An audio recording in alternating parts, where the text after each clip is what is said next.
car guy from way back. When I was 13 years old, I had my first car, and when I was 15, I got my first Mustang.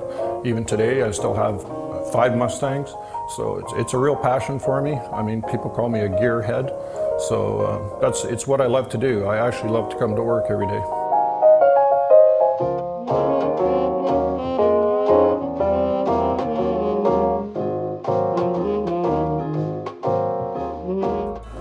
Ootmar Automotive, the history there is it was started in 1928 by Cornelius Ootmar, and he was like a grandpa to me when I was growing up. And my uncle went to work for him in probably the 50s, and he apprenticed with Mr. Ootmar. And then eventually I came along in the 70s and apprenticed with my uncle. And he decided to retire, and in 1984 I took over from my uncle. And that was a long time ago, 27 years ago.